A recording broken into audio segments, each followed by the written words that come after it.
The sun hung mercilessly in the cloudless Arizona sky as Beau Sullivan squinted against the harsh glare, his weathered hat providing little relief from the scorching heat of 1876. He'd been riding for 3 days straight, his Palomino stallion kicking up trails of dust across the unforgiving desert landscape. Water was running low, and Tucson was still a day's ride away when he spotted something unusual on the horizon, a dark shape crumpled against the earth that didn't belong among the cacti and tumbleweeds. Beau pulled his bandana up to shield his face from the billowing dust as he urged his horse forward. As he drew closer, the shape took form and his heart hammered against his ribs. It was a woman, collapsed face down in the dirt, her dress torn and soiled, her possessions scattered around her like forgotten dreams. He dismounted quickly, boots hitting the ground with a thud as he approached her cautiously, one hand hovering near his holster out of habit. This land was unforgiving to the careless. "Madam," he called, kneeling beside her. "Madam, can you hear me?" The woman stirred weakly, her fingers clawing at the parched earth as she attempted to push herself up.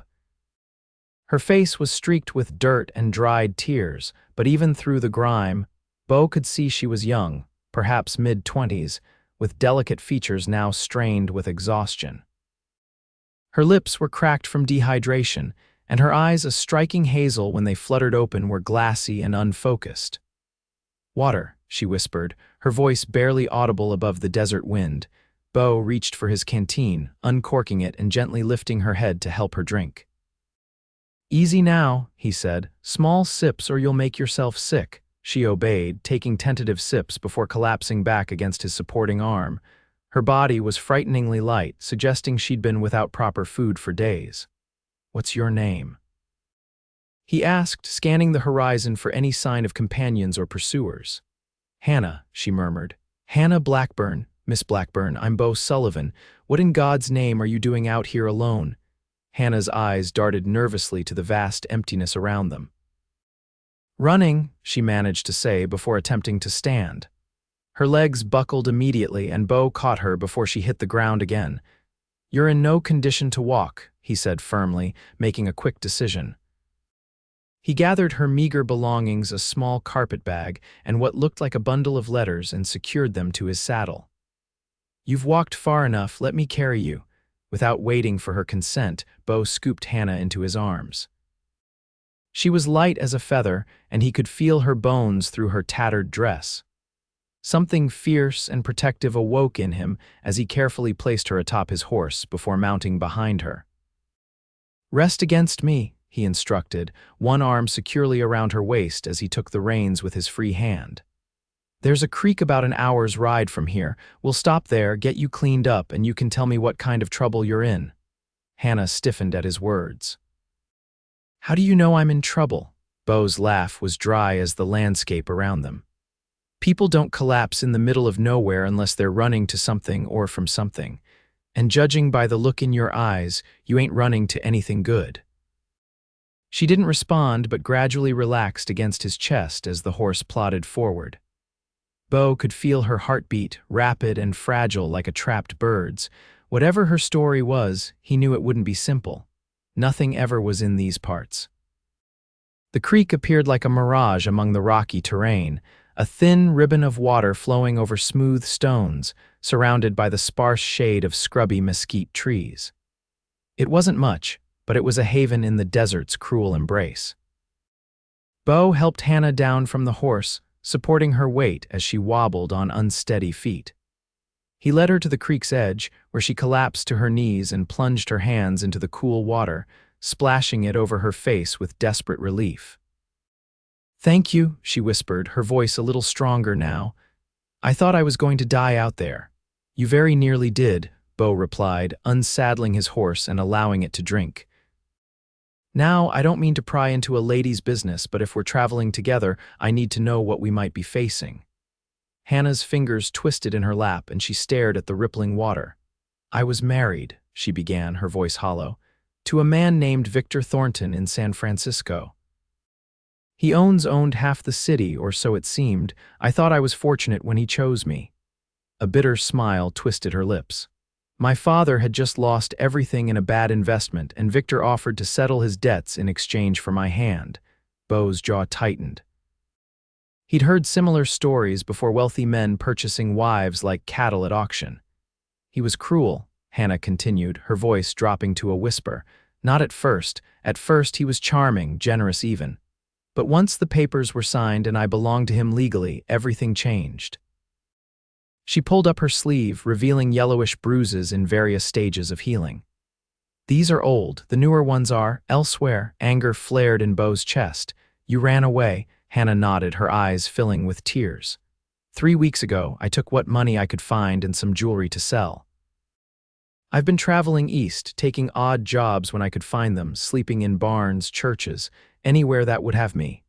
But 2 days ago, in a small town west of here, I saw men asking about me, Victor's men. And you took off into the desert on foot. Beau couldn't keep the incredulity from his voice. I panicked, she admitted. I bought supplies, but they ran out faster than I expected. The sun. She gestured vaguely. I don't remember much after yesterday afternoon. Beau stood and paced, his spurs jingling with each step. Thornton. I know the name. Railroad money, ain't it? When Hannah nodded, he cursed under his breath. Men like that don't let go of what they consider their property. I'd rather die than go back, Hannah said with sudden fierceness, her hazel eyes flashing with determination. Beau studied her for a long moment. He was headed to Tucson to meet his brother, then planned to continue to their small ranch near the Mexican border. Getting involved with a runaway wife, especially one married to a powerful man, was asking for trouble. But something about Hannah's courage, her willingness to face the desert alone rather than remain in an abusive marriage, stirred something in him. Besides, his mother had raised him better than to abandon a woman in need. All right, he finally said. I'm headed to Tucson, then south to a little ranch my brother and I own. You're welcome to come along, at least until you figure out your next move. Relief washed over Hannah's face. I can work, she assured him quickly. I can cook, clean, sew. Beau held up a hand. We'll worry about all that later. For now, you need rest and food. He reached into his saddlebag and pulled out jerky and hardtack. It ain't much, but it'll keep you going until we can find something better. Hannah accepted the food gratefully, and as she ate, Beau noticed how the setting sun caught in her auburn hair, bringing out coppery highlights among the tangled strands. Despite the dirt and exhaustion, there was something undeniably beautiful about her, a resilience that had nothing to do with physical appearance. We'll camp here tonight, he decided. Get an early start tomorrow. As darkness fell, Beau built a small fire and laid out his bedroll for Hannah. She protested, insisting she couldn't take his only blanket, but he waved off her concerns. I've slept under the stars with nothing but my saddle for a pillow more times than I can count, he assured her. You take it. You need the rest more than I do. Hannah eventually relented, curling up on the bedroll while Beau settled against his saddle a respectful distance away, his rifle across his lap and his eyes scanning the darkness beyond their small camp. Mr. Sullivan. Hannah's voice drifted to him, soft and uncertain. Just Beau is fine. Beau, she corrected herself. Why are you helping me? You don't know me. I could be lying about everything. Beau was silent for a moment, watching the flames dance against the night sky. My sister, he finally said, his voice rough with old pain. She married young to a man everyone thought was decent. He wasn't. By the time we realized what was happening, it was too late. He didn't elaborate further, and Hannah didn't press him. I'm sorry, she whispered. Get some sleep, Miss Blackburn. Tomorrow's going to be a long day. The night passed without incident, though Beau slept lightly, waking at every sound that wasn't the gentle rhythm of the desert. When dawn broke, painting the sky in streaks of orange and pink, he found Hannah already awake, attempting to tame her hair with her fingers. Morning, he greeted, standing and stretching his stiff muscles. How are you feeling? Better, she admitted, though the dark circles under her eyes told a different story. Thank you for the blanket. Beau nodded and began preparing for departure, rolling up the bedroll and checking his horse's shoes. They ate a meager breakfast of the remaining jerky, and he gave Hannah the last of his water. Tucson's about a day's ride from here, he informed her as he helped her onto the horse. We'll stock up there, then head south to the ranch. Hannah hesitated. Won't your brother mind you bringing a stranger home? Beau smiled faintly. Brady's a good man. He won't turn away someone in need. They rode in companionable silence for most of the morning, the landscape gradually changing from barren desert to scrubland, dotted with mesquite and creosote. Hannah sat in front of Beau, her back occasionally brushing against his chest when the horse navigated uneven terrain. He found himself acutely aware of her presence, the faint scent of wildflowers that somehow clung to her despite days in the desert, the way she unconsciously leaned into him when fatigue overtook her. Around midday, they stopped in the shade of a rocky outcropping to rest the horse. Hannah explored the immediate area while Beau checked the animal's hooves, and she returned with a handful of prickly pear fruit. My father took me camping once, she explained, carefully removing the spines with a small knife from Beau's pack. He showed me which plants were safe to eat.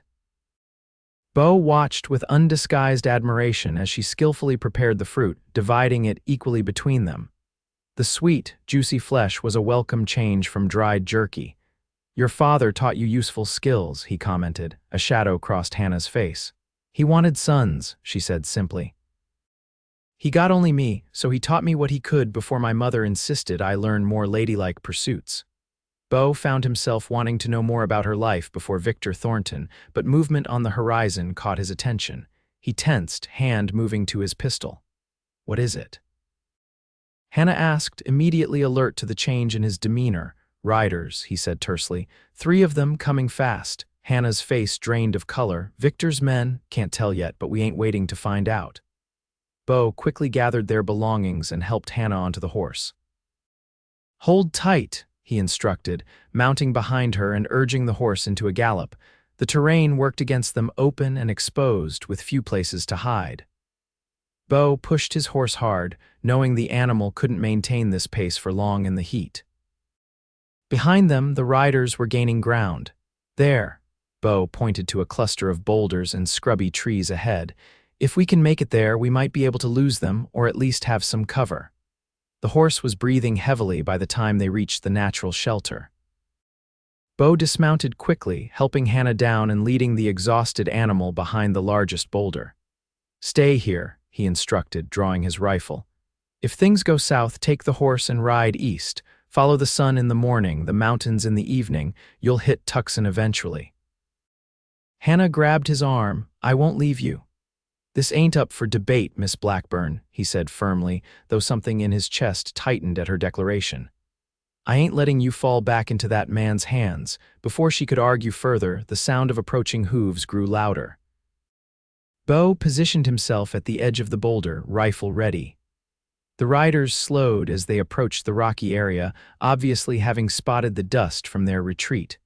Come on out, folks, a voice called. We don't mean no harm, just looking for a lost traveler.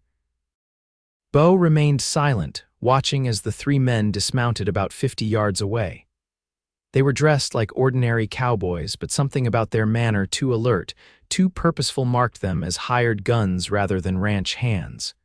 We know you're in there, another voice called. We're looking for a woman, name of Hannah Thornton. Her husband's mighty worried about her. Behind him, Beau felt Hannah stiffen at the sound of her married name. There's a reward, the first man added. $500 to anyone who helps bring her home safe. Beau glanced back at Hannah, whose face had gone pale with fear. I won't let them take you, he whispered. But I need you to trust me. She nodded, her eyes wide but resolute. Beau took a deep breath and called out, Ain't seen no woman out here, just me and my horse, gentlemen. There was a pause, then the sound of a hammer being cocked. We tracked you from the creek, the third man shouted. We know she's with you. Hand her over and we'll let you ride away with your life and a pocket full of cash. That's mighty generous, Beau replied, his voice deceptively casual. But like I said, it's just me out here. Maybe you boys ought to check your tracking skills. A bullet ricocheted off the boulder inches from Beau's head, sending stone fragments flying. Hannah stifled a gasp. Next one won't miss, the shooter warned. Last chance. Beau quickly assessed their options. His horse was too tired for another chase, and while he was confident in his shooting abilities, 3-to-1 odds weren't favorable. He needed to change the dynamic. All right, he called, feigning surrender. No need for more shooting. The lady's here, but she's in bad shape. Heat exhaustion. I found her collapsed in the desert yesterday. This was met with murmured consultation among the three men. Bring her out, one finally ordered. Can't, Beau replied. Like I said, she's barely conscious. Why don't one of you come check for yourself? I ain't armed. This last part was a lie, as he had a knife in his boot and a pistol tucked into the back of his waistband, but he was counting on their greed and overconfidence. After more murmured discussion, one of the men began approaching cautiously, revolver held ready. Hannah, Beau whispered urgently, when I move, I need you to stay absolutely still and silent no matter what happens. Understand? She nodded, pressing herself against the boulder as Beau moved to the side, positioning himself to intercept the approaching man. The bounty hunter rounded the boulder, gun first, and Beau struck like a rattlesnake, knocking the weapon aside with his left hand while his right delivered a powerful blow to the man's throat. The hunter dropped to his knees, choking and unable to call out to his companions. In one fluid motion, Beau disarmed him and struck him unconscious with the butt of his own gun. The entire encounter had lasted seconds and occurred in near silence. What's going on over there? One of the remaining men called, suspicion evident in his voice. Beau picked up his rifle again. Nothing to worry about, he called back, doing his best to imitate the unconscious man's rougher voice. She's here all right, but Sullivan wasn't lying. She's in bad shape. Bring her out then. Give me a hand, will you? She's dead weight. Beau's gambit worked. Curiosity and the promise of an easy capture brought the second man forward, slightly less cautious than his partner had been. As soon as he rounded the boulder, Beau struck, this time unable to prevent a short cry of surprise from the bounty hunter before he too was rendered unconscious. The third man, now alerted to the deception, opened fire. Bullets pinged against the rocks as Beau pulled Hannah lower behind cover. 2 down, 1 to go, he muttered, checking the ammunition in his rifle, but he's going to be a lot more careful than his friends. What are we going to do? Hannah whispered, her face close to his in their cramped hiding spot. Beau considered their options. He'll try to circle around, come at us from behind. I need to move before he gets into position. He handed Hannah the pistol he'd taken from the first bounty hunter. You ever fired one of these? She nodded grimly. Victor insisted I learn, though I think he regretted teaching me once I started standing up to him. Despite the gravity of their situation, Beau felt a flicker of admiration. Stay hidden. If anyone comes at you, that isn't me. Shoot them. Hannah gripped the pistol with determined hands. Be careful. Beau moved silently through the rocks, using the sparse vegetation as additional cover. Years of hunting had taught him to step lightly, to breathe with the wind, to become part of the landscape itself. He circled wide, hoping to come up behind the third bounty hunter before the man could do the same to them. He found the man exactly where he expected, creeping along the backside of the rock formation, rifle ready. Beau raised his own weapon, then deliberately stepped on a dry twig. The bounty hunter whirled at the sound, but too late. Beau already had his rifle aimed square at the man's chest. Drop it, he ordered quietly. The man's eyes darted around, calculating his chances before reluctantly lowering his weapon to the ground. You're making a big mistake, he warned. Victor Thornton ain't a man you want as an enemy. He owns judges, lawmen, politicians from California to Kansas. I reckon that's my concern, not yours, Beau replied evenly. Now, you're going to walk over to your horse, get on, and ride away. You tell Thornton that Hannah died in the desert. You found what was left of her after the vultures and coyotes had their fill. The bounty hunter's eyes narrowed. And why would I do that? Because if you don't, you'll join your friends in a shallow grave out here where nobody will ever find you. It was a bluff. Beau had no intention of killing an unarmed man, but the cold steel in his voice made it convincing. For a tense moment, Beau thought the man might call his bluff, but then the bounty hunter nodded slowly. All right, but this ain't over. Thornton will send others. I'm counting on it, Beau replied. Now go before I change my mind. He kept his rifle trained on the man as he backed away, mounted his horse, and rode off at a gallop. Only when he was a speck on the horizon did Beau return to Hannah. She was exactly where he'd left her, the pistol still clutched in her hands. When she saw him, relief washed over her face. "The other two?" she asked, nodding to the unconscious bounty hunters. "We'll take their horses and guns, leave them the canteens. They'll wake up eventually." They worked quickly, relieving the men of their weapons and binding their hands with strips of leather cut from their own saddles. Beau took their horses' reins and they set off southward, pushing hard until the rocky outcropping was far behind them. As the sun began to set, they found another small creek and made camp. The extra horses would fetch a good price in Tucson, and the bounty hunters' saddlebags had yielded welcome supplies, food, ammunition, and even a clean shirt that Beau offered to Hannah. "Thank you," she said quietly as they sat by a small fire, the night chill beginning to settle around them. "Not just for the shirt, for everything. You risked your life for me today." Beau shrugged, uncomfortable with her gratitude. "Anyone would have done the same." "No," Hannah said firmly. "They wouldn't have. Most men would have taken that $500 and handed me over without a second thought." She was right, and they both knew it. Beau poked at the fire, watching sparks rise into the darkening sky. "We should reach Tucson by midday tomorrow if we get an early start." Hannah studied him across the flames, her hazel eyes reflecting the firelight. "You're not what I expected," she said softly. "And what did you expect, Miss Blackburn?" A small smile played at her lips. "I'm not sure, but after Victor." She trailed off, the smile fading. "I guess I stopped believing there were good men left in the world." "I ain't that good," Beau admitted. "I've done things I ain't proud of. We all have," Hannah replied, "but it's what we do when it matters that counts." She hesitated, then added, "And you can call me Hannah." "After today, I think we're well past formalities." Beau nodded, something warm unfurling in his chest at the sound of her name on his lips. "Hannah, then." They talked long into the night, the danger they'd faced together breaking down barriers that might otherwise have taken weeks to crumble.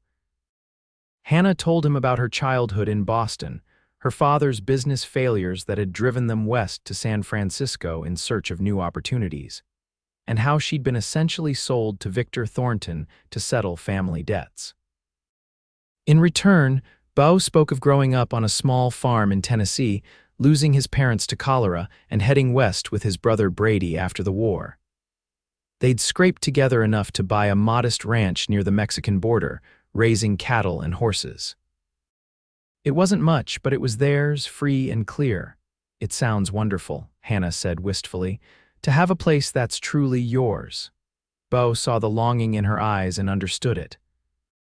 After being treated as property herself, the idea of owning something, of having a place where she belonged, must seem like an impossible dream. "You'll find your place," he assured her. "Somewhere you can be free."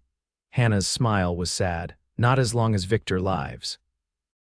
He'll never stop looking for me." The implication hung in the air between them that the only true freedom for Hannah would come with Victor Thornton's death. Beau didn't pursue that dark thought, though it lingered in the back of his mind as they finally settled in to sleep. Hannah once again taking his bedroll while he kept watch. Morning came too quickly, the desert already heating up as they packed their meager camp and continued their journey. With 3 horses now, Hannah rode alone on one of the bounty hunter's mounts, a gentle buckskin that seemed content with its new rider. Beau found himself watching her as they rode, admiring the way she sat tall in the saddle despite her exhaustion, the way the morning light caught in her hair. There was something about her that called to him a strength that matched his own, perhaps, or a kindred sense of not quite belonging anywhere. By midday, the buildings of Tucson appeared on the horizon, a welcome sight after days in the wilderness. As they approached the town, however, Hannah grew noticeably tense. "What if there are more Victor's men here?" she asked, pulling her borrowed hat lower over her face. "Possible," Beau acknowledged, "but Thornton's influence might not reach this far yet. Still, we'll be careful." "I need to send a telegram to my brother anyway. Let him know we're coming." They entered town cautiously, Beau leading them to a small livery stable on the outskirts rather than the main one near the center of town. The stableman, a grizzled old-timer missing 3 fingers on his left hand, asked no questions when Beau arranged to sell the extra horses and paid for fresh feed and water for their remaining mounts. "We'll need supplies," Beau told Hannah as they walked toward the main street. "And you could use some proper clothes, but let's send that telegram first." The telegraph office was busy, which Beau counted as a blessing. They attracted less attention among the crowd. He quickly penned a message to his brother, "Arriving tomorrow with guest in need of shelter, stop possible trouble following, stop, prepare accordingly." Stop Beau with that done. They made their way to the general store, where Hannah selected a few simple but sturdy garments, 2 dresses, a riding skirt, undergarments, and a proper hat, while Beau stocked up on provisions for the journey south. "I'll pay you back," Hannah insisted as they left the store, her new clothes wrapped in brown paper under her arm. "Every penny." "No need," Beau replied. "Consider it an investment in a new ranch hand. You said you can cook, right? My brother and I are terrible at it. We've been living on beans and biscuits for months." This earned him a genuine laugh, the first he'd heard from her, and the sound of it warmed him more than the Arizona sun ever could. They found a small hotel at the edge of town, and Beau secured 2 rooms, one for Hannah and one for himself. The luxury of a real bed and a hot bath was something neither had experienced in weeks, and Hannah's face lit up at the prospect. "Meet me downstairs for supper in an hour," Beau suggested as they parted in the hallway. Hannah nodded, suddenly shy. "I'll be there." In his room, Beau washed away the dust of travel and changed into the cleanest clothes. He had a shirt with only one patch and pants that weren't completely worn at the knees. He trimmed his beard and combed his hair, feeling foolish for caring so much about his appearance but unable to stop himself. When he came downstairs to the hotel's small dining room, he almost didn't recognize Hannah. She'd bathed and changed into one of her new dresses, a simple blue calico that nonetheless transformed her. Her auburn hair, clean and brushed, fell in soft waves past her shoulders, and her skin glowed with health that hadn't been there when he'd found her in the desert. "You look." Beau fumbled for words, uncharacteristically tongue-tied. Hannah blushed, her hand self-consciously touching her hair. "Clean, at least," she finished for him with a small smile. "It's amazing what soap and water can do." "Beautiful," he finally managed. "You look beautiful." The blush deepened, but she held his gaze.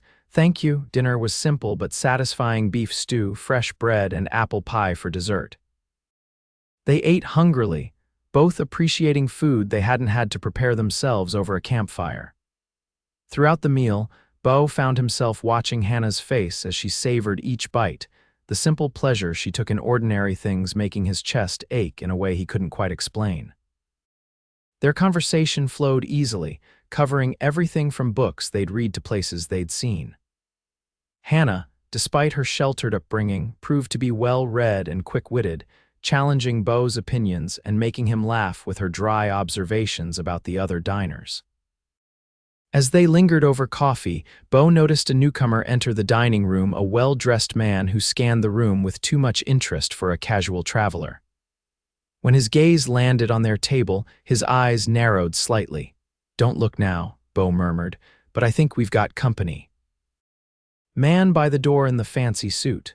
Hannah kept her expression neutral, though her hands tightened around her coffee cup. "Another of Victor's men, can't say for certain, but he's too interested in us for my liking." Beau casually placed his hand on the table, close enough to his holster to draw quickly if needed. "Finish your coffee, then we'll head upstairs. I'll keep watch tonight." The stranger took a seat at a table with a clear view of them, ordering a drink but no food. His attention remained fixed on Hannah, though he tried to disguise it by occasionally glancing at a newspaper he'd brought with him. Hannah and Beau finished their coffee without rushing, not wanting to appear alarmed. As they stood to leave, Beau placed a protective hand at the small of Hannah's back, guiding her toward the stairs. He could feel the stranger's eyes following them. "Lock your door," Beau instructed quietly when they reached Hannah's room. "Push the dresser against it if you can." "I'll be right next door and I'll check on you through the night." Hannah nodded, her earlier lightheartedness replaced with the wariness of a hunted animal. "Do you think he recognized me?" "Hard to say, but we'll leave at first light just to be safe." Impulsively, Hannah reached out and squeezed his hand. Thank you, Beau, for everything, he squeezed back, reluctant to let go. Sleep well, Hannah. In his own room, Beau didn't undress or lie down.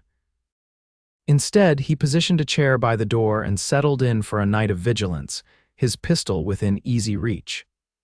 Every hour, he quietly checked the hallway, listening at Hannah's door for any sign of disturbance. Around midnight, his patience was rewarded. The soft creak of floorboards outside alerted him to someone moving stealthily down the hall.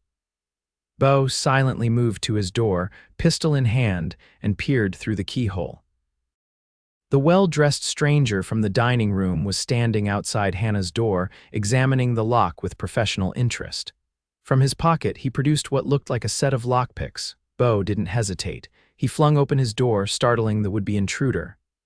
"Can I help you, friend?"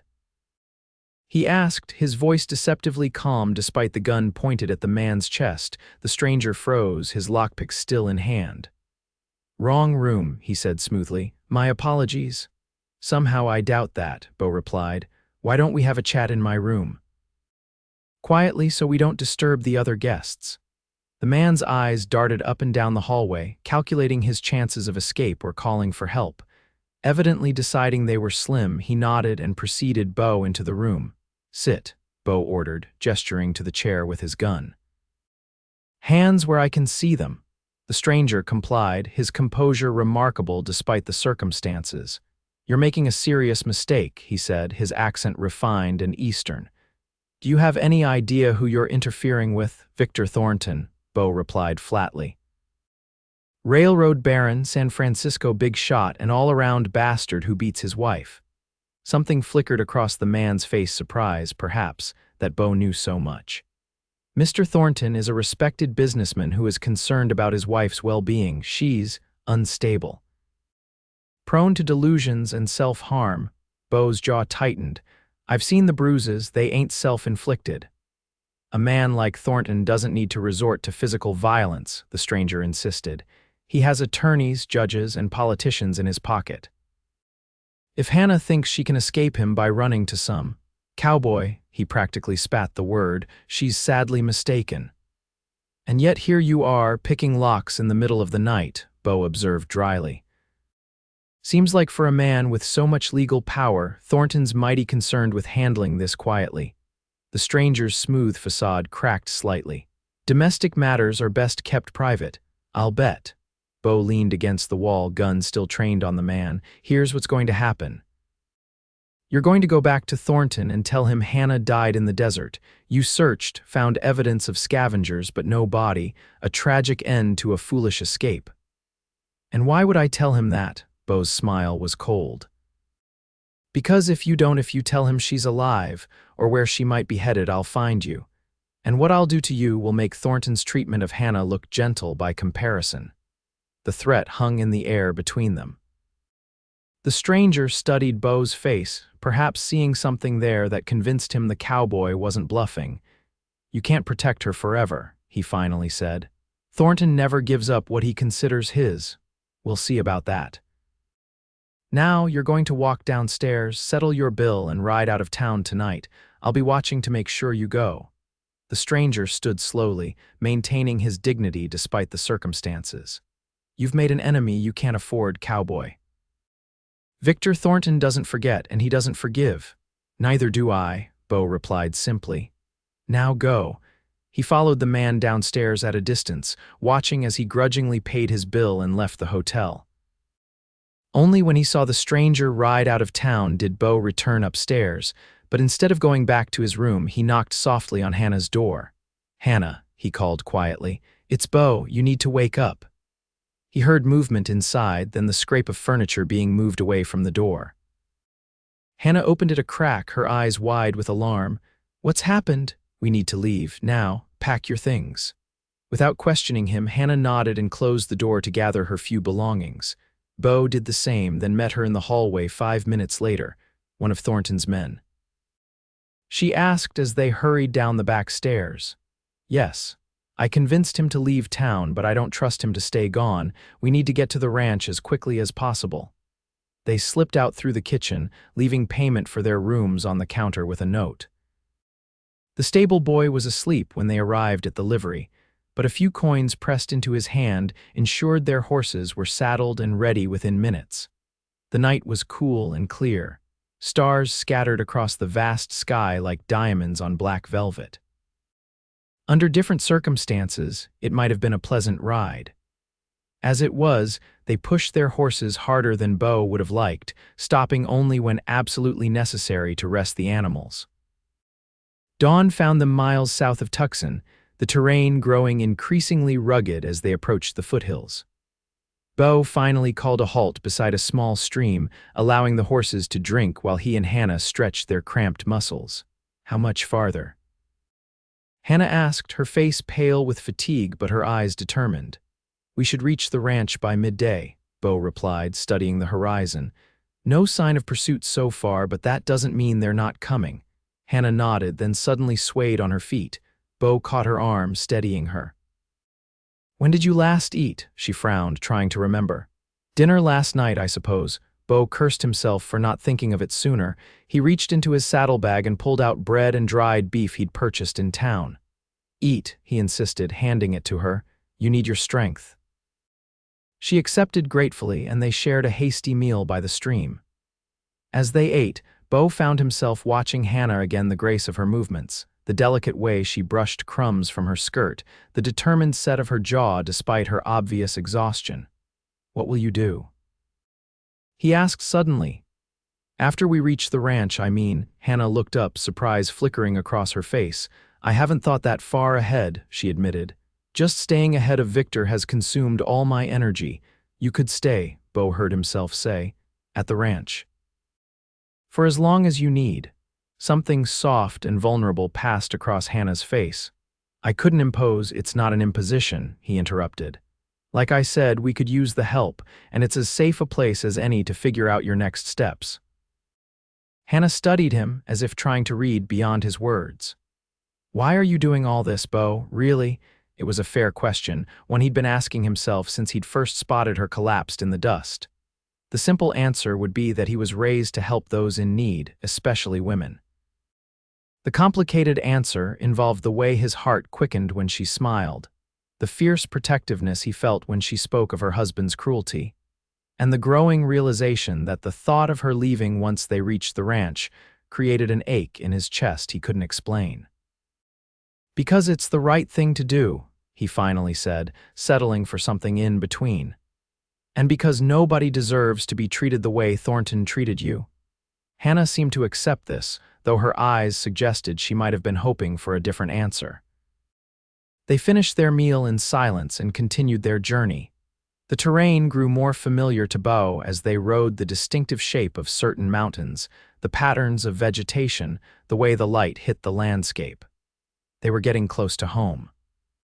Finally, around midday, as he'd predicted, they crested a rise, and the Sullivan Ranch came into view. Below them, a modest main house. A barn, corrals, and a bunkhouse for the handful of hands they employed during busier seasons.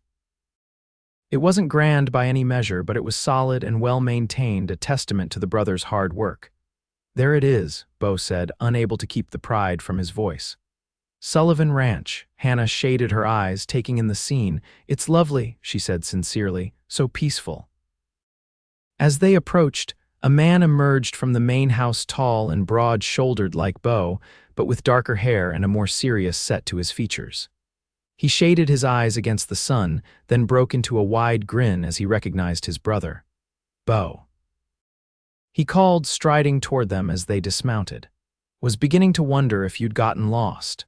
The brothers embraced roughly, clapping each other on the back with the easy affection of men who'd been through everything together. When they separated, Brady's curious gaze shifted to Hannah. And this must be your guest, he said, tipping his hat politely. Brady Sullivan, madam, Hannah Blackburn, she replied, deliberately using her maiden name. It's a pleasure to meet you, Mr. Sullivan. Your brother has spoken highly of you. Has he now? Brady shot Beau an amused look. Well, don't believe half of it. Come on inside, both of you look like you could use a decent meal and some rest. The main house was simple but comfortable, a large kitchen and living area, 2 bedrooms, and a small study Brady had added last year. The furniture was functional rather than decorative, but everything was clean and well-maintained. Over a lunch of beans, cornbread, and surprisingly good coffee, Beau explained the situation to his brother in low tones while Hannah freshened up in the bedroom that would be hers. "Thornton," Brady repeated, his expression grim. "The railroad man, that's some powerful enemy you've made, brother." "Hannah made him," Beau corrected. "I just helped her stay free of him." Brady studied his younger brother's face, and that's all there is to it, just helping a lady in distress. Beau busied himself with his coffee, avoiding his brother's knowing gaze. "She needed help, I gave it, MMHMM, Brady hummed skeptically. "Well, she's welcome here for as long as she needs, but we should be prepared. Men like Thornton don't give up easily." "I know," Beau agreed somberly. "I've been thinking about that. We need to make some preparations." For the next week, life at the Sullivan Ranch settled into a new rhythm. Hannah quickly proved her worth, taking over the cooking and bringing order to the chaotic bachelor household. The simple meals she prepared from their limited supplies were the best they'd eaten in years, and both brothers expressed their appreciation with almost comical enthusiasm. In return, they taught her about ranch life, how to care for the horses, basic cattle handling, even some rudimentary shooting practice with Beau's old revolver. Hannah proved to be a quick study, her determination to earn her keep evident in everything she did. Beau found himself seeking out her company whenever his chores allowed, offering to show her the property, teaching her to ride better, or simply sitting on the porch with her in the evenings, watching the sunset paint the mountains in shades of purple and gold. One such evening, about 10 days after their arrival, Hannah joined Beau on the porch swing, 2 cups of coffee in her hands. She passed one to him, their fingers brushing in the exchange. "Your brother says the cattle drive went well today," she commented, settling beside him. Beau nodded. "We moved them to the north pasture. Grass is better there this time of year." They sat in comfortable silence for a while, sipping their coffee and watching the stars appear one by one in the darkening sky. The evening was cool but not cold, perfect for sitting outside. "I've been thinking," Hannah finally said, her voice hesitant. "I can't stay here forever." Beau felt something cold settle in his stomach. "You're thinking of leaving?" "No," she was quick to reassure him. "Not yet, but eventually. I can't keep living in fear of Victor finding me. I need to resolve this somehow." "How?" Beau asked, though he suspected he knew the answer. Hannah stared into her coffee cup as if the dark liquid might hold a solution. "I need a divorce, legal freedom from him." Beau considered this. "That won't be easy. Men like Thornton have judges in their pockets." "I know," she sighed, "but I have evidence of his cruelty letters, a diary I kept, and there were servants who saw things." "It would mean going back to California," Beau pointed out, the thought of her returning to San Francisco, even temporarily, filling him with dread. "Facing him in court." "Yes," Hannah agreed, "but I can't run forever, and I can't." She hesitated, then continued more softly. "I can't build a new life with his shadow hanging over me." Something in her tone made Beau turn to look at her. In the fading light, her profile was softly outlined against the darkening sky, her auburn hair catching the last rays of the setting sun. She was beautiful in a way that went beyond physical appearance, a beauty born of courage, resilience, and a quiet strength that had drawn him to her from the beginning. "What kind of new life are you hoping to build?" he asked, his voice rough with feelings he wasn't ready to name. Hannah's gaze met his, steady and clear. "One where I'm free to make my own choices, to care for someone if I choose to." The air between them seemed to thicken with unspoken possibilities.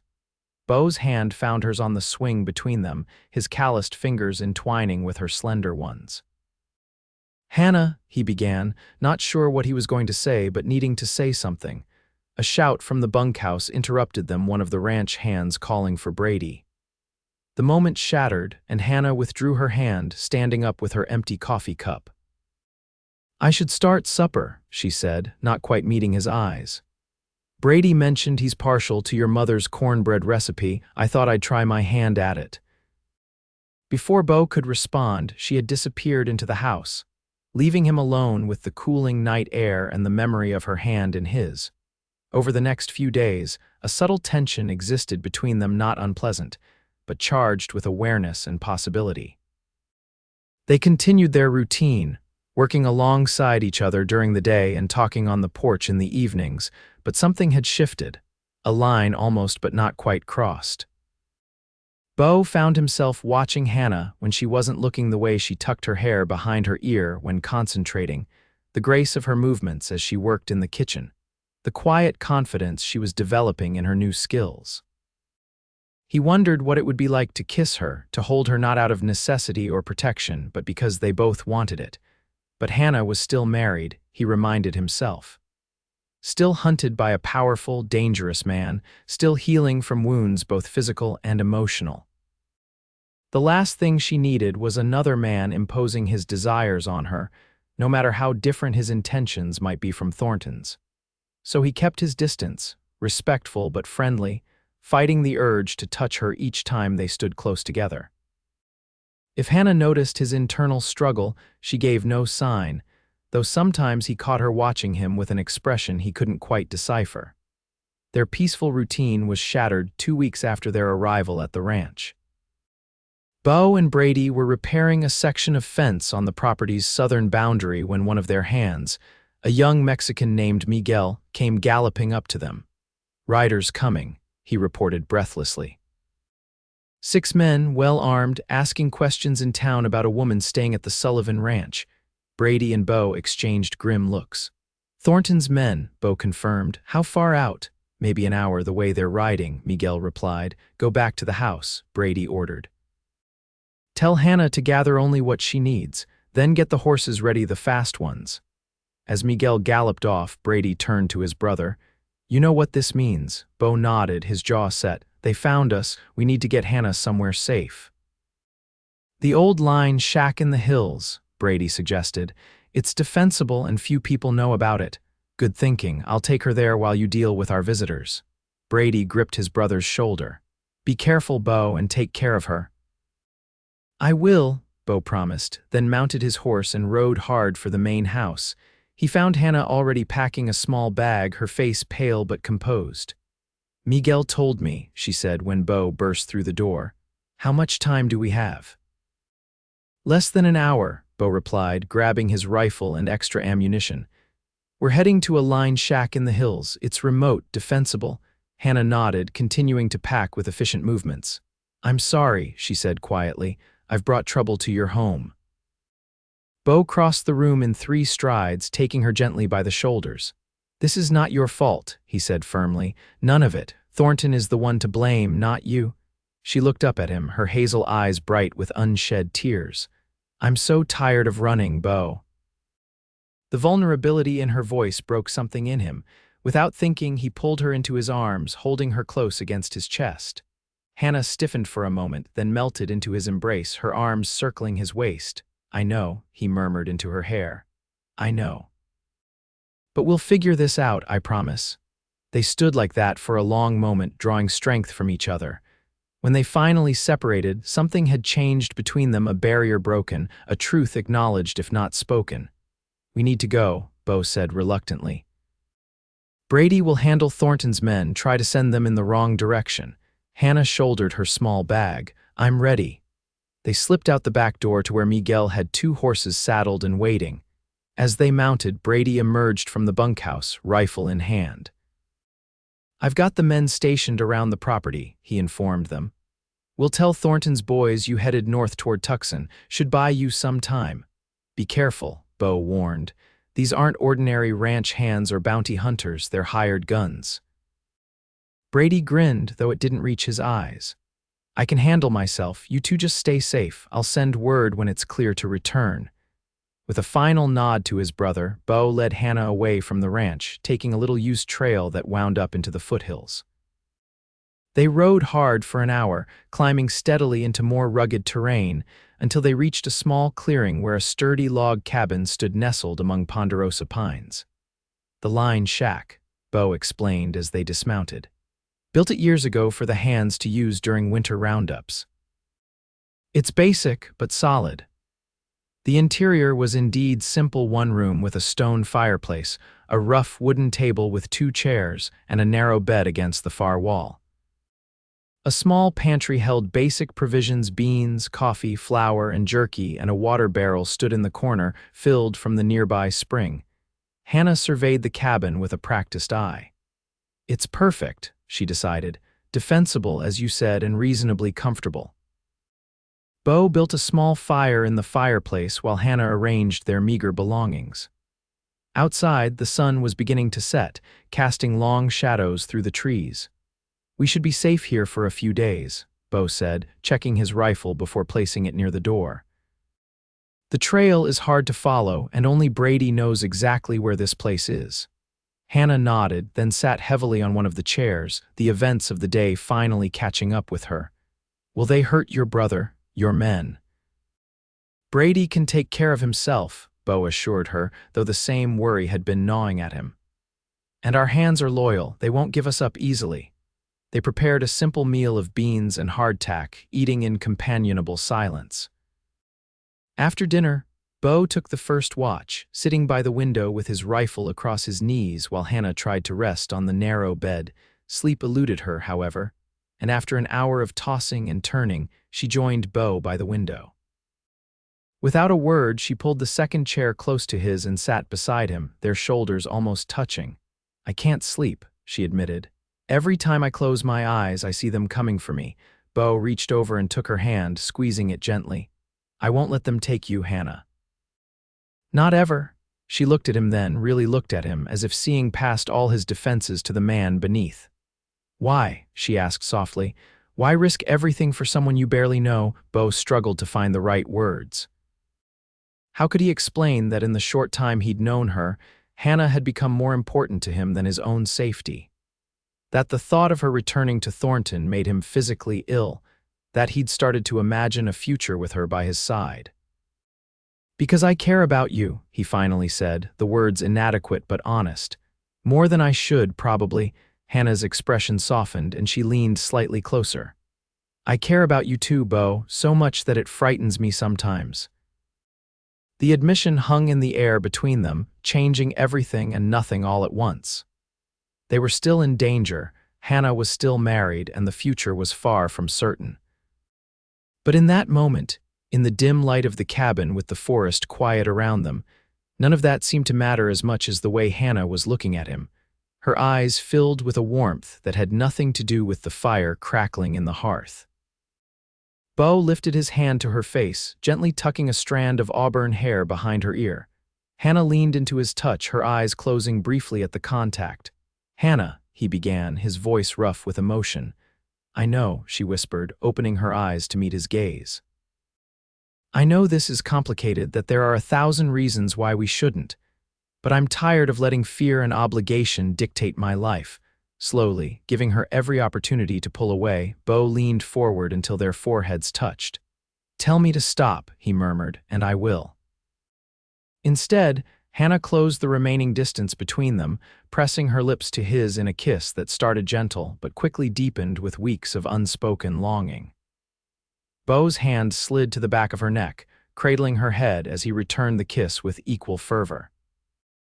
When they finally broke apart, both breathless, Hannah rested her forehead against his again. "I don't want you to stop," she whispered. "Not ever." The next 3 days passed in a strange combination of heightened tension and unexpected joy. They remained vigilant, taking turns keeping watch and jumping at every unusual sound from the forest. But they also talked for hours, learning each other's stories, hopes, and dreams. And they touched tentatively at first, then with growing confidence holding hands, exchanging kisses, discovering the simple pleasure of being close to someone who wanted them in return.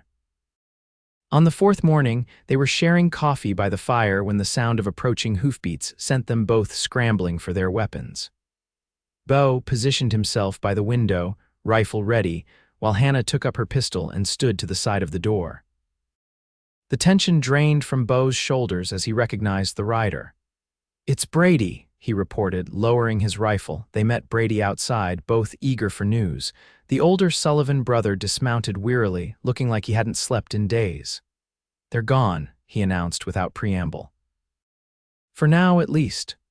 "What happened?" Beau asked, leading his brother inside while Hannah poured him coffee. Brady sank into a chair, accepting the hot drink gratefully. They arrived just as we expected, 6 men, well armed, led by some fancy lawyer type. Demanded we turn over Hannah, said they had legal papers for her return. Hannah paled at this but remained silent, her hand finding Beau's for support. I told them I had no idea what they were talking about, Brady continued. That my brother had gone to Tucson on business and wasn't expected back for weeks. They searched the ranch anyway, of course tore the place up pretty good. I'm so sorry, Hannah whispered. Brady waved off her apology. Nothing that can't be fixed. Anyway, they didn't find anything, obviously, but the leader, Sinclair, he called himself, he wasn't convinced. Said they'd be watching the ranch, that they knew Hannah was in the area. Did they hurt anyone? Beau asked. Roughed up Miguel a bit when he wouldn't talk, but nothing serious. They left yesterday morning, headed back toward town. I waited a day to make sure they weren't following me before coming here. Beau exchanged a look with Hannah. So they're still in the area? Likely, Brady confirmed. Sinclair struck me as the persistent type. But they don't know about this place, and I made sure I wasn't followed. They spent the day planning their next move. Brady brought news from town apparently. Thornton had posted a substantial reward for information about Hannah's whereabouts, and rumors were spreading about a deranged young woman who had fled her concerned husband. He's trying to turn public opinion against me, Hannah observed bitterly. Make me seem unstable so no one will believe my accusations. It's a common tactic, Brady agreed, but it won't work with people who know you. As evening approached, they decided that Brady would return to the ranch to maintain appearances, while Beau and Hannah would remain at the line shack for another week. By then, they hoped, Thornton's men might give up and move on to search elsewhere. Before leaving, Brady took his brother aside. "You're in deep, aren't you?" he asked quietly, glancing toward Hannah, who was preparing a simple dinner. Beau didn't pretend to misunderstand. "Yes," he admitted, "deeper than I ever expected." Brady studied his younger brother's face. "She's still married, Beau." "I know. And her husband is the kind of man who could destroy everything we've built here." "I know that too," Brady sighed, then clapped Beau on the shoulder. "Well, she's worth 10 of Thornton, that's for sure. Just be careful, both of you." After Brady left, the cabin seemed quieter, more intimate. Hannah and Beau ate dinner side by side, their shoulders touching, conversation flowing easily between them despite the uncertainty that hung over their future. "What Brady said is true," Hannah said suddenly, setting down her fork. "Victor could destroy your ranch, your livelihood. He's done it to others who crossed him." Beau considered this, then shrugged. "We rebuilt once, we could do it again if necessary." Hannah turned to face him fully, her expression serious. "I won't let you sacrifice everything for me, Beau. It isn't fair." "Life isn't fair," he pointed out. "If it were, you'd never have been forced to marry Thornton in the first place." "That's different. That was my father's debt, my family's obligation." Beau took her hands in his. "Hannah, listen to me. I'm a grown man who makes his own choices. And I choose you the danger, the uncertainty, all of it. Not because I feel obligated, but because—" He faltered, then pushed forward. "Because I love you." The words, once spoken, hung in the air between them. Hannah's eyes widened, a mix of emotions flickering across her face: surprise, joy, and something like fear. "You can't," she whispered. "It's too soon, too complicated." "Maybe," Beau acknowledged, "but it's true all the same. I love you, Hannah Blackburn. And if you need time to sort through your feelings, I understand, but mine won't change." Tears filled Hannah's eyes, spilling over to trace silver paths down her cheeks. "I love you too," she admitted, her voice breaking. "God help me, I do, but I'm afraid, Beau. Afraid of what Victor will do when he finds us, and he will find us eventually." Beau pulled her into his arms, holding her close as she cried against his chest. "Then we'll face him together," he promised, "and we'll win." The week that followed was both idyllic and tense days spent learning more about each other. Evenings filled with planning and preparation for whatever might come next. They discussed various options: continuing to hide, fleeing to Mexico, or even returning to California to fight Thornton legally. "If I had evidence," Hannah mused one evening as they sat by the fire, Proof of his cruelty, witnesses willing to testify, I might be able to secure a divorce. Would anyone be willing to speak against him? Beau asked. You said yourself he owns half the city. Hannah twisted a lock of hair around her finger, thinking. There was one person, his housekeeper, Mrs. Chen. She was kind to me, helped me hide my bruises from guests. She has family in Chinatown. Victor couldn't touch them without causing problems he wouldn't want. Could you contact her somehow? Without alerting Thornton, perhaps, Hannah said slowly. She has a sister in Tucson. I remember Victor mentioning it once when he was complaining about her taking time off to visit. This spark of possibility energized them both. If they could gather evidence, build a case against Thornton, perhaps Hannah could legally free herself from him without spending the rest of her life looking over her shoulder. On their 10th day at the Line Shack, Brady returned with supplies and news. Thornton's men had left the area, apparently convinced that Hannah was no longer in the vicinity. The town was quieting down, returning to its normal rhythms. It might be safe to return to the ranch, Brady suggested, at least temporarily while you figure out your next move. They decided to risk it, packing up their few belongings and leaving the small cabin that had become a sanctuary of sorts. As they rode down the trail toward the ranch, Beau couldn't help but notice how at home Hannah looked on horseback now, confident and capable in a way she hadn't been when he'd first found her collapsed in the desert. The ranch appeared peaceful as they approached, the afternoon sun casting long shadows across the yard. The damage Brady had mentioned was already being repaired, new boards on the porch where Thornton's men had broken the railing, fresh paint on the door they'd kicked in. Home sweet home, Brady called as they dismounted, coming out to greet them. The word home caught Hannah by surprise. She paused, looking around at the modest ranch with new eyes. In the short time she'd been here, this place had indeed begun to feel like home in a way that Thornton's grand mansion in San Francisco never had. They settled back into a routine, though with greater caution than before. Hannah rarely went into town, and when she did, she wore a wide-brimmed hat and kept her head down. Beau or Brady always accompanied her, watchful for any sign of Thornton's men. 2 weeks after their return, Hannah finally located Mrs. Chen's sister in Tucson, a small, dignified woman who ran a laundry on the edge of town.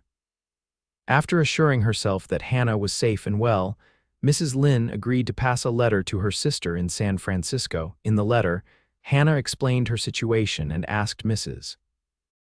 Chen to gather whatever evidence she could of Thornton's abuse journal entries Hannah had hidden in the house, any documentation of her injuries, perhaps even statements from other servants who had witnessed Thornton's cruelty. It's a long shot, Hannah admitted to Beau as they rode back to the ranch after posting the letter. Mrs. Chen may not be able to help, or the letter might never reach her. It's worth trying, Beau encouraged her, and in the meantime we keep building our life here. The phrase, our life, sent a warm glow through Hannah. Despite the uncertainty hanging over them, she and Beau had grown closer with each passing day. He was teaching her to rope cattle, to shoot accurately, to read the desert's subtle signs. In return, she brought order and comfort to the ranch house, transforming it from a functional bachelor dwelling to a proper home. The ranch hands had accepted her presence without question, treating her with the same respectful deference they showed Brady. Miguel, in particular, had appointed himself her unofficial protector, always alert for strangers approaching the property. One evening in late summer, nearly 2 months after Hannah's arrival at the ranch, she and Beau sat on the porch swing watching a spectacular sunset paint the sky in shades of orange and purple. The air was cooling, hinting at the approaching fall, and Hannah had draped a light blanket over their laps. I've been thinking, Beau said, his arm comfortably around her shoulders.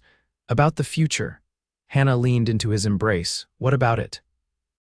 I know we're in a holding pattern until we hear back from Mrs. Chen, but I want you to know. He hesitated, choosing his words carefully. Whatever happens with Thornton, whether we get legal proof or not, I'm in this for good. With you, I mean. Hannah turned to look at him, her heart racing. Are you saying what I think you're saying? Beau met her gaze steadily. I'm saying that when you're free, truly free, I want to marry you, Hannah Blackburn, make an honest woman of you, as they say. His mouth quirked in a self-deprecating smile. Not that you aren't honest already, just make it official, us, I mean. It wasn't the most eloquent proposal, but to Hannah it was perfect. Tears sprang to her eyes as she cupped his face in her hands. Yes, she whispered, when I'm free, nothing would make me happier than to be your wife. Beau's smile was brilliant as he kissed her, pouring all his love and hope for their future into the embrace. They had no ring, no formal engagement, nothing but a promise between them, but in that moment it was enough. Their happiness was interrupted 3 days later by the arrival of a telegram from Tucson. Brady brought it in from town, his expression grim as he handed it to Beau. It's addressed to both of you, he said, from San Francisco. Hannah's hand trembled as Beau opened the telegram, reading it aloud. Evidence secured. Stop Thornton gravely ill. Stop pneumonia. Stop doctors say days. Only stop. Come quickly if you want divorce. Stop Mrs. Chen. They stared at each other, the implications sinking in. Victor Thornton was dying. If Hannah wanted her freedom, legal freedom that would allow her to marry Beau without fear, she needed to return to San Francisco immediately. It could be a trap, Brady warned. A way to lure Hannah back. Mrs. Chen wouldn't do that, Hannah said, though uncertainty crept into her voice. But how would she know to send a telegram here? I only gave her sister's address in Tucson. Someone could have followed you that day, Beau suggested, or Mrs. Lin might have been watched. They debated long into the night, weighing the risks against the opportunity. If Thornton truly was dying, this might be Hannah's only chance to secure a divorce before his death, after which she would be a wealthy widow, but potentially subject to years of legal battles with Thornton's relatives over the estate. I have to go, Hannah finally decided as dawn broke. But not alone. Beau, will you come with me? Try and stop me, he replied, squeezing her hand. We'll take the train from Tucson tomorrow. Brady insisted on accompanying them to the station, his rifle across his lap as they rode into town. The platform was nearly empty when they arrived, the eastbound train not due for another hour. Keep your wits about you, Brady advised as they waited. San Francisco is Thornton's territory. He'll have people everywhere, even if he's on his deathbed. We'll be careful, Beau promised. And we'll send word as soon as we know anything.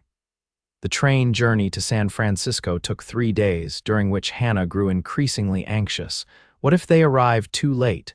What if Thornton refused to sign divorce papers even on his deathbed? What if it was indeed a trap?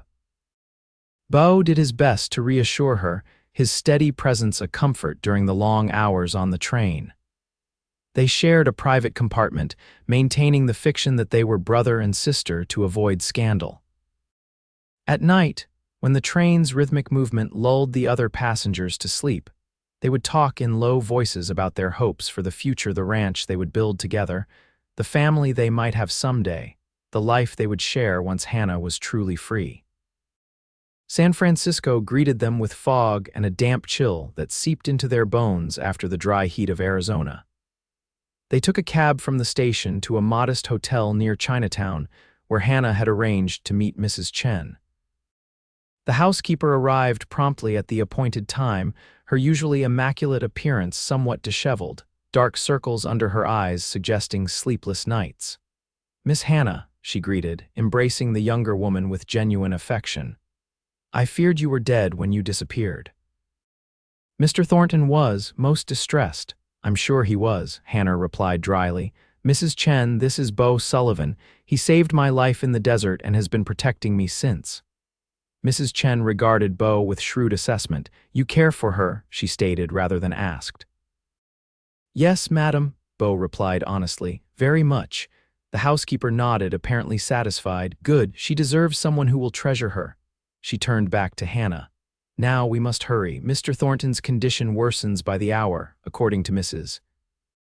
Chen. Thornton had contracted pneumonia 3 weeks ago, which had rapidly deteriorated into something more serious. The doctors had given him days, perhaps hours to live. He has been asking for you, Mrs. Chen told Hannah. In his fever, he calls your name. Hannah shuddered at the thought. Does he know I'm here? No, I told no one of my correspondence with you, but his lawyer, Mr. Sinclair, has been at the house constantly, preparing documents for Mr. Thornton to sign before. She trailed off delicately. The same Sinclair who came looking for me in Arizona. Hannah asked sharply. Mrs. Chen nodded.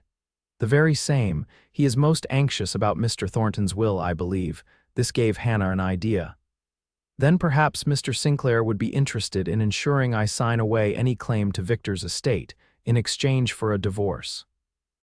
A reasonable proposal, Mrs. Chen agreed, but you would need to move quickly. They formulated a plan. Mrs.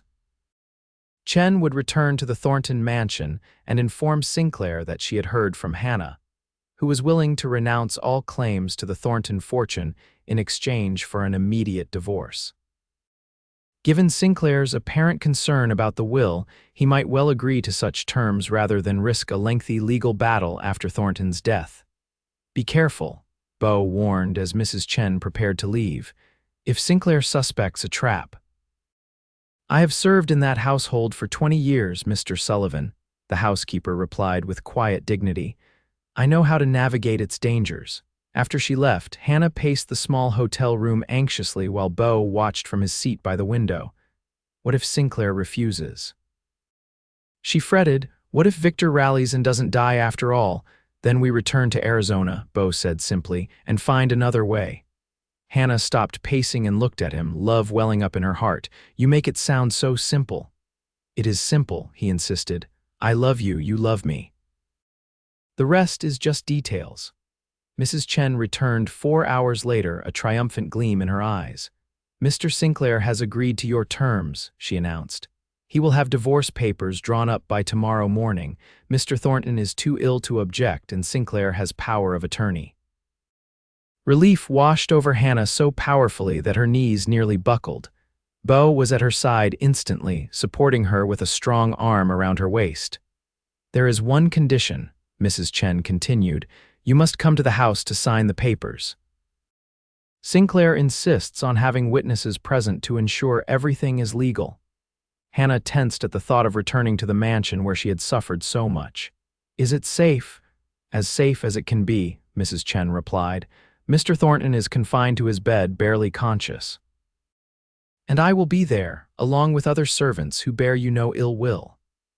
The next morning dawned gray and foggy, matching Hannah's apprehensive mood as they approached the Thornton mansion on Nob Hill. The grand house loomed out of the mist like something from a nightmare, its elaborate Victorian architecture now seeming oppressive rather than impressive to Hannah's eyes. You don't have to do this, Beau reminded her as their cab stopped at the gates. We can find another way. Hannah squared her shoulders, drawing strength from his presence beside her. No, I need to finish this, once and for all, Mrs. Chen met them at the servants' entrance, quickly ushering them through the kitchen and up the back stairs to avoid being seen by any of Thornton's associates who might be in the main part of the house. She led them to a small sitting room adjacent to Victor's bedroom. Mr. Sinclair is with him now, she whispered. The doctor has given him morphine for the pain, so he drifts in and out of consciousness. Sinclair will bring the papers to you here. Hannah nodded, her heart racing as she heard muffled voices from the next room. Beau stood protectively close, his hand occasionally brushing hers in silent support. After what seemed like an eternity, the connecting door opened, and Lawrence Sinclair entered, the same man who had led the search for Hannah in Arizona. He looked tired and harried, his usually impeccable appearance somewhat rumpled. Mrs. Thornton, he greeted Hannah coolly, I see the rumors of your demise were greatly exaggerated. Mr. Sinclair, Hannah replied with equal coolness, I understand we have business to discuss. Sinclair placed a leather portfolio on the small table. Indeed, I have here divorce papers granting you a legal separation from Mr. Thornton on grounds of abandonment. In exchange, you will sign these documents. He produced another set of papers, relinquishing all claims to the Thornton estate, now and in the future. May I review the documents? Hannah asked, maintaining her composure despite the hammering of her heart. Of course. Sinclair gestured to the papers. Take your time. Though I should warn you that Mr. Thornton's condition is deteriorating rapidly. If he passes before these are signed, the opportunity will be lost." Hannah sat at the table, carefully reading through both sets of documents while Beau stood guard behind her chair, his presence a reassuring anchor. The divorce papers appeared legitimate, citing abandonment rather than cruelty as grounds a face-saving measure for Thornton, but one Hannah was willing to accept if it meant her freedom. The second document was more complex, requiring her to renounce any claim to Thornton's considerable fortune in exchange for a one-time settlement of $5,000, a pittance compared to the total estate, but more than enough to start a new life with Beau. "These seem in order," she finally said, looking up at Sinclair. "I'll sign." Relief flashed briefly across the lawyer's face. "Excellent, I'll need your companion," he glanced dismissively at Beau, "to step outside during the signing. The witnesses cannot include interested parties." Beau bristled at this, but Hannah laid a calming hand on his arm. "It's all right," she assured him. "Mrs. Chen will stay with me."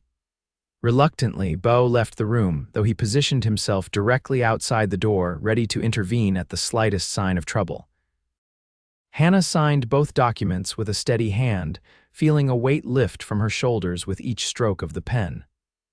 Sinclair and two other men, a clerk from his office and the family doctor, witnessed her signature. "Congratulations, Miss Blackburn," Sinclair said, reverting to her maiden name as he gathered the signed papers. "You are once again a free woman." The words washed over Hannah like a cleansing rain, and she couldn't stop the smile that spread across her face. "Thank you, Mr. Sinclair." As the lawyer prepared to leave, a commotion from the next room drew their attention. Raised voices, hurried footsteps, the doctor being called urgently.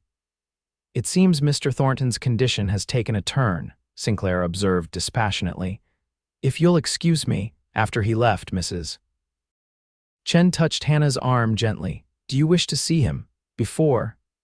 Hannah considered the question carefully. Part of her wanted nothing more than to flee this house and never look back. But another part, the part that had survived Victor's cruelty and emerged stronger, needed closure. "Yes," she decided, briefly.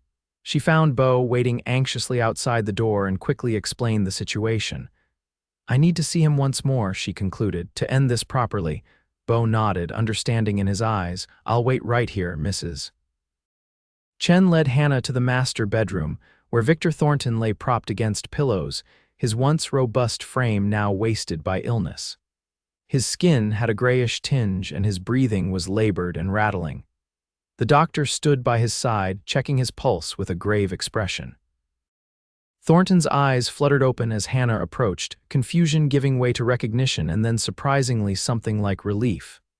"Hannah," he whispered, his voice barely audible, "you came back." "Not to stay," she replied quietly, standing at the foot of his bed. "I came to say goodbye." A spasm of anger crossed his face, quickly replaced by resignation. Sinclair said, "Divorce papers." "Yes, it's done." Thornton closed his eyes briefly. When he opened them again, they held a lucidity that had been absent before. "I wasn't always cruel," he said haltingly, "at the beginning." "No," Hannah agreed, remembering the early days of their marriage when he had been, if not loving, at least considerate. "But you became someone I couldn't bear to be near. My father." Thornton coughed weakly. "He taught me. That was how to control a wife, I thought." Another cough, more violent this time. "I was wrong. Too late now." Hannah hadn't expected anything resembling an apology, and she didn't know what to do with this partial acknowledgement of his failings. "Yes," she said simply, "it is too late." Thornton's gaze shifted to the doorway, where the outline of a tall man was just visible. "Him?" he asked. "The cowboy from Arizona?" Hannah nodded, not bothering to ask how he knew. Victor's network of informants had obviously been thorough. A bitter smile twisted Thornton's pale lips. "Be careful," he warned, each word now a struggle. "Men change when they have power over a woman." "Beau isn't you," Hannah said firmly. "He never will be." Thornton's eyes drifted closed again, his breathing becoming more labored. The doctor moved closer, checking his pulse once more. "You should go," he advised Hannah quietly. "The end is near, and it won't be peaceful." Hannah took one last look at the man who had been her husband, the man who had shown her both luxury and cruelty, who had tried to break her spirit but instead had forged it into something stronger. She felt no triumph at seeing him reduced to this husk, no satisfaction in his suffering, only a profound relief that it was finally, truly over. "Goodbye, Victor," she said, then turned and walked out of the room without looking back. Beau was waiting exactly where she'd left him, his face anxious until he saw her composed expression. "It's done?" he asked. Hannah nodded, taking his hand and leading him toward the stairs. "Yes, all of it." They left the Thornton mansion for the last time, walking out the front door rather than the servant's entrance, Hannah holding her head high as she stepped into the foggy San Francisco morning. As a free woman. As herself. Victor Thornton died later that day, his passing noted in the city's newspapers with lengthy articles about his business acumen and philanthropic endeavors. No mention was made of his recently divorced wife or his reputation for cruelty behind closed doors. History, as always, was kind to powerful men. Hannah and Beau stayed in San Francisco just long enough to collect the settlement promised in the agreement and to say goodbye to Mrs. Chen, who decided to return to China now that her long service to the Thornton household was ended. "Be happy," the housekeeper told Hannah as they parted. "You deserve it after so much sorrow." "I will be," Hannah promised, glancing at Beau with a smile that held all her hopes for their future. "We both will." They were married in Tucson 3 weeks later, a simple ceremony with Brady as best man and a handful of ranch hands as witnesses. Hannah wore a dress of pale blue instead of traditional white, a new beginning rather than a first beginning, she explained to Beau. "You look beautiful," he told her as they stood together under the justice of the peace's watchful eye. "But then, you looked beautiful even when I found you collapsed in the desert dust." Hannah laughed, joy bubbling up inside her at the memory of their first meeting. "I must have been a sight." "You were," Beau agreed with a grin, "but all I could think was that I'd never seen anyone so determined to survive." As they exchanged vows, Hannah reflected on the journey that had brought her to this moment, from a frightened young woman fleeing an abusive marriage to a strong, independent person choosing a new path with a man who respected and loved her for exactly who she was. When the justice pronounced them husband and wife, Beau kissed her with such tenderness that tears sprang to her eyes. "Mrs. Sullivan," he murmured against her lips, the name a caress in itself. "Mr. Sullivan," she replied, her heart so full she thought it might burst. "Take me home." And he did, back to the ranch that had become her sanctuary, to the land that had sheltered her when she was running, to the house that was now truly her home. Together they built a life there, expanding the ranch, improving the house, and eventually welcoming children, a boy with Beau's quiet strength, and a girl with Hannah's determined spirit. Sometimes, on summer evenings when the desert air was cooling and the mountains turned purple against the sunset sky, Hannah would sit on the porch swing and remember that day years ago when a cowboy had found her collapsed in the dust and said, "You've walked far enough, let me carry you." She had walked far indeed, across deserts both literal and metaphorical, but she had never again had to walk alone. And in the end, that made all the difference.